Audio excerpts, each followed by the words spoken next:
Guys अब आते हैं मार्केटिंग की तरफ। गाइज मार्केटिंग क्या होता है, सबसे पहले तो आप मुझे कमेंट में जल्दी बताओ कि आज से पहले आप मार्केटिंग के बारे में क्या समझते थे। अभी के अभी मुझे बताओ, क्योंकि ये मेरे लिए जानना जरूरी है कि आप क्या जानते थे और अब जो मैं बताने वाला हूं क्या उससे मैच कर रहा है। अगर वो मैच कर रहा है तो उसका मतलब आप पहले से जानते थे, लेकिन अगर आप मैच नहीं कर रहा तो मैं मान लूंगा कि अच्छा हुआ आज आपने सीख लिया। तो ये जानना मेरे लिए जरूरी है। कमेंट में जल्दी से बताओ गाइज कि आपको मार्केटिंग के नॉलेज कितनी है, या फिर आप क्या समझते हो कि मार्केटिंग का मतलब क्या होता है। मैंने ऐसे क्वेश्चन बहुत सारे लोगों से पूछे हैं, मेरे जितने भी स्टूडेंट्स हैं। कोई कहता है मार्केटिंग का मतलब होता है सेल्स करना, कोई कहता है मार्केटिंग का मतलब होता है प्रमोशन करना, एडवर्टाइजमेंट करना, मार्केटिंग का मतलब होता है अपने प्रोडक्ट को किसी को बेचना। सो डिफरेंट आंसर्स मेरे पास आते हैं। तो गाइस एक्चुअली मैं मार्केटिंग का डेफिनेशन मैं आपको आज बताने वाला हूं। मार्केटिंग का मतलब how you are convincing your audience for your product but without direct selling them.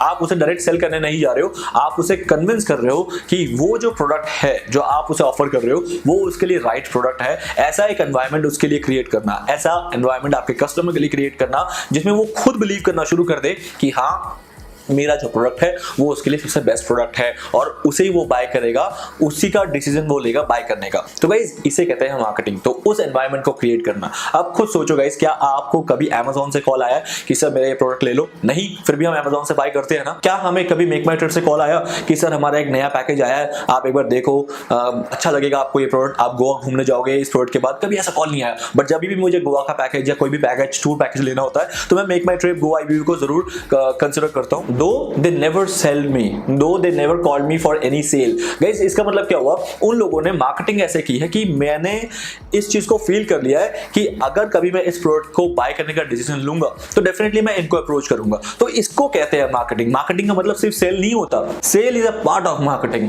But marketing is a broader term जिसमें सेल ऑटोमेटिकली होना शुरू हो जाता है।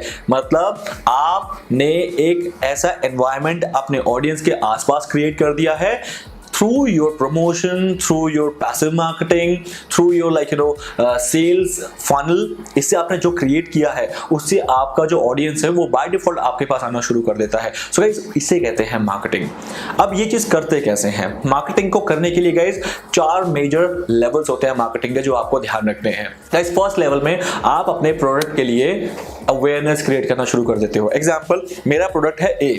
इस ए प्रोडक्ट के लिए मुझे क्या करना है गाइस, अब मुझे मार्केट में बताना है, लोगों को बताना है कि ये प्रोडक्ट मैंने लॉन्च किया है। अगर मैंने नहीं बताया कि ये प्रोडक्ट लॉन्च किया है तो डेफिनेटली उस प्रोडक्ट को कोई भी नहीं बाय करेगा, राइट? बिकॉज किसी को उसके बारे में नॉलेज नहीं है। But if I would say कि इस प्रोडक्ट का एटलीस्ट मैं अवेयरनेस क्रिएट कर देता हूं तो लोग बाय करे ना करे, उनके मन में जरूर रहेगा कि ऐसा कोई प्रोडक्ट मार्केट में है। That is the number 1 thing. तो प्रमोशंस के लिए आप गाइस एडवर्टाइजमेंट करोगे, आप टीवी एड्स करो, आप रेडियो एड्स करो, न्यूज़पेपर में ऐड दो, आप टेलीकॉलिंग कराओ, आप पैम्पलेट्स इसके जो भी है डिस्ट्रीब्यूट कराओ, या फिर आप सोशल मीडिया में प्रमोशन शुरू कर दो, सर्च इंजन पे कीवर्ड्स बाय करके करना शुरू कर दो। And that is known as awareness. और अवेयरनेस में एक रूल होता है गाइस कि आप कभी भी एक तो नॉन ऑडियंस टारगेट नहीं करोगे यहाँ पर, जो कि आपके प्रोडक्ट को नहीं बाय करेंगे, आप बिल्कुल भी इनको टारगेट नहीं करोगे। और सेकंड रूल होता है गाइस अवेयरनेस का कि आप उससे बिजनेस एक्सपेक्ट नहीं करोगे। ऐसा नहीं है कि आप बोल रहे हो कि यार इतना अवेयरनेस तो हो गया, अब क्यों नहीं बिजनेस आ रहा, अब क्यों नहीं बिजनेस आ रहा, मेरा तो सेल होना चाहिए था, मेरा प्रमोशन रोक दो। गाइस ऐसा बिल्कुल नहीं होना चाहिए। That is rule number 2।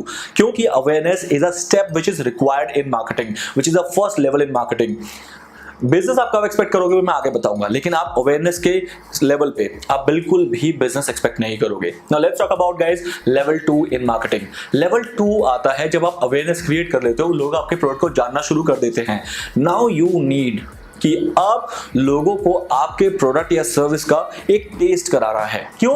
क्योंकि गाइस जब भी कोई नया प्रोडक्ट या सर्विस मार्केट में आता है तो आप लोगों ने ये खुद भी नोटिस किया होगा, बीइंग अ कंज्यूमर और कस्टमर, दैट आप अपने हार्ड अर्न मनी को उस पर्टिकुलर प्रोडक्ट पे खर्च नहीं करते, क्योंकि वो हमारे लिए एक एक्सपेरिमेंट होता है। क्या हमने उस प्रोडक्ट को कभी पहले बाय किया है? अगर नहीं किया तो इसका मतलब फर्स्ट टाइम करेंगे, और फर्स्ट टाइम करेंगे तो ये एक्सपेरिमेंट हुआ ना, क्योंकि वो खराब भी हो सकता है, मेरा एक्सपीरियंस अच्छा नहीं हो सकता उसके साथ। तो ये एक्सपेरिमेंट करना थोड़ा सा रिस्की हो जाता है कंज्यूमर्स के लिए और कस्टमर्स के लिए। So now the level number 2 is known as consideration. Guys, अब आप क्या करोगे, अपने प्रोडक्ट के बारे में लोगों को बता दिया, अब लोगों को उसका टेस्ट कराना है। टेस्ट में क्या करोगे गाइस? फॉर एग्जांपल गाइस, जैसे आप लोगों ने देखा होगा कि ओला आपको फर्स्ट राइड्स फ्री देती थी, जोमैटो ने आपको फर्स्ट डिलीवरी फ्री दी थी, तो फ्लिपकार्ट ने आपको फर्स्ट 1500 या 1000 रुपीज का वाउचर जरूर फ्री दिया होगा। गाइस ये क्यों करते हैं? ये इसलिए करते हैं, वो मार्केटिंग का ही पार्ट होता है। बट मैं ये नहीं कह रहा कि आपको फ्री देके ही अपना प्रोडक्ट जो है वो टेस्ट कराना है। फॉर एग्जांपल गाइस, मैं मारुति सुजुकी कार मेकर हूं, तो क्या मैं एक कार फ्री में दे दूंगा? It is not possible. उस केस में मैं कार का टेस्ट कराने के लिए टेस्ट ड्राइव रखूंगा कि मेरे ऑडियंस को अपने कार का टेस्ट ड्राइव दे रहा हूं कि वो गाड़ी को खरीदने से पहले एक बार चला के जरूर देख ले। बिल्कुल नई गाड़ी मैं उसको चलाने के लिए दूंगा। फॉर एग्जाम्पल, अगर मैं एक टॉफी बनाता हूं, तो गाइस मेरे टॉफी के सैंपल्स मैं डिफरेंट स्टोर्स में रखवाऊंगा। उन स्टोर्स कीपर से मैं रिक्वेस्ट करूंगा जब भी आपके स्टोर में कोई आए तो ये टॉफी जरूर उनको देना। या तो मैं शैम्पू मैन्युफैक्चर करता हूं, तो गाइस मैं शैम्पू के शैशे क्या करूंगा, फ्री में सैम्पलिंग करूंगा। ये क्यों जरूरी है? क्योंकि अब जो आपका ऑडियंस है वो ऑडियंस घबरा रहा है आपके प्रोडक्ट को बाय करने के लिए, तो कंसिडरेशन स्टेप में मैं उनका जो वो घबराहट है, जो वो उनके अंदर में डर है मेरे प्रोडक्ट को लेके, वो दूर करना है। एक बार ये डर जो उनके मन से मैंने दूर कर दिया अपने प्रोडक्ट को लेके कि मेरी क्वालिटी बेस्ट है, हम सर्विस पे बेस्ट है, बाय डिफॉल्ट उसके बाद वो कभी नहीं डरेगा गाइस, क्योंकि अब उसके लिए आपका प्रोडक्ट जो है कॉमन प्रोडक्ट है जो कि वो बाकी प्रोडक्ट की तरह यूज करता है। तो